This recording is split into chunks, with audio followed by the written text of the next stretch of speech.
Okay, ready to help me? 1, 2, 3.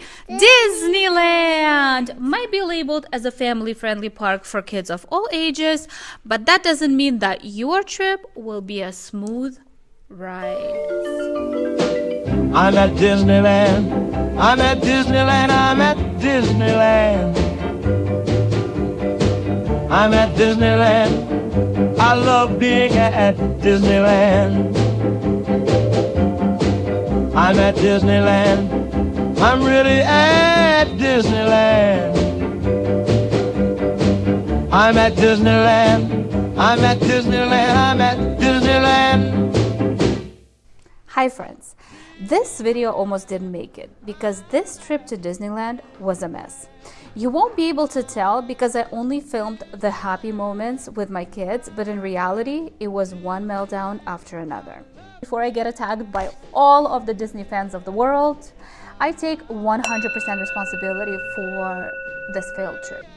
It is my fault for bringing such young kids to Disneyland. It is my fault for going there in August. It is also my fault for not researching all the rides we should and should not go on, and it is so my fault for not bringing enough snacks to distract them during those meltdowns in those extremely long lines. All right, now that that's out of the way, hi, I'm Anastasia. We're a military family, and 2.5 years ago, we found out that we are moving overseas. Leaving California after being there for so long, I felt like I must take my kids to Disneyland. I have to have this experience with them in California. So as soon as my husband was able to take some time off, we went. No preparation, no research. Let's just wing it. So if nothing else, I want this video to help another family avoid a bad trip to Disney. I'm at Disneyland. I'm at Disneyland. I'm at Disneyland. I'm at Disneyland. I love being at Disneyland. I'm at Disneyland. I'm really at Disneyland. I'm at Disneyland. I'm at Disneyland. I'm at Disneyland. Here's why I think Disneyland trips should be thoroughly planned. 1. Avoiding crowds. Disneyland gets extremely crowded, so by avoiding summertime in general and school holidays, your experience will be a lot more enjoyable. 2. Maximizing time. Disneyland is so overwhelming due to the sheer amount of attractions. You need to know what options they have for your kids. For example, are your kids easily overstimulated? Are they afraid of pitch dark spaces? Are they not comfortable with loud noises? So have a list of all the attractions that your family will enjoy the most, and don't experiment like we did. 3. Managing expectations, I would say. Your kids may have some specific characters or specific rides they're looking forward to. Planning ahead ensures that they don't actually miss out on things they want to do. I was under the impression that characters just walk around Disneyland all day long. Well, that's not true. When we were going to Disneyland, my girls were like obsessed with Minnie. We all got dressed as Minnie Mouses. They were just talking about Minnie, where's Minnie? Well, Minnie was nowhere to be found. We never saw Minnie like the whole entire time we were at Disneyland. So no, they don't just walk around. There are very specific times when you can actually meet the characters. And if that is something so important for your child, then maybe plan a breakfast with the characters, or I don't know, figure out what times and where you can actually take a picture with them. Because once again, I didn't do that. Luckily, we did bump into Donald Duck. I believe we saw Daisy, we saw Ginny and Aladdin, but that was like just very random. You know, we just saw them, we lined up and we took pictures. But that's about it. I don't think we took maybe like Chip and Dale, or there was somebody else that we saw on the way out. But yeah, they don't just walk around waiting for you to take pictures with them. You have to pre-plan that ahead of time. And my last recommendation, I would say budgeting. If that's important to you, Maybe buy those little mini ears or Mickey Mouse ears ahead of time on Amazon and just have them in your little backpack as a surprise. Pack a bunch of snacks, like as many snacks as you can fit in your backpack, because you will need them.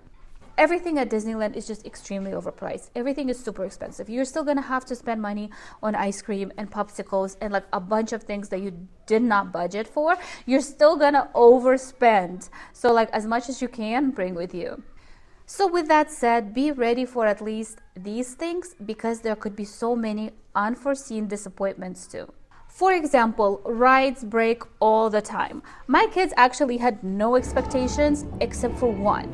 They knew about the It's a Small World ride. They've seen it on YouTube, and somebody was talking about it, and they were like, we need to go on it. It's a Small World.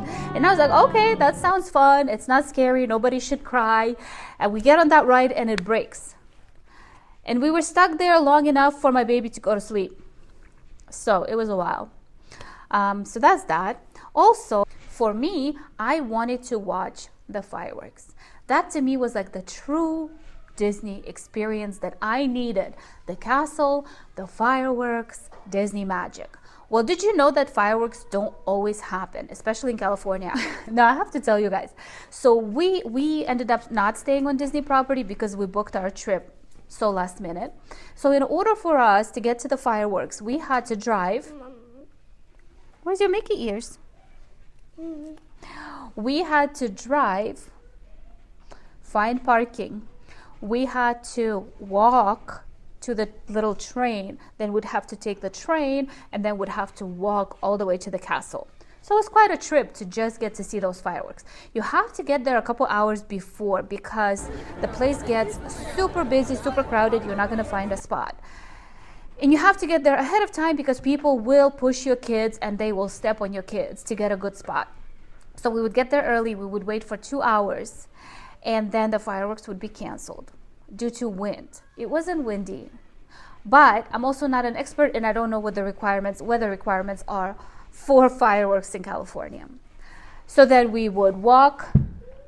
Well, this is how we would walk. We carry 3 children, then do the train, then do the car ride, then carry them all the way to the hotel. We did this twice for 2 nights in a row, and for 2 nights in a row the fireworks were canceled and I never got to see them. Yes, lots of unforeseen situations can happen that are completely out of your control. Be prepared, have a plan. And will we ever go back to Disneyland? Yes. Not until you're much older. Maybe. Anyways, that's my honest review. I know there are so many YouTube videos out there of families with small children who completely were overjoyed and loved every moment of Disneyland. I just don't buy it. And this is my experience, and this is my honest review. So thank you guys for watching. Subscribe to our channel. Also follow us on Instagram at 5 Star Family Adventures, and we'll see you next Sunday. Bye.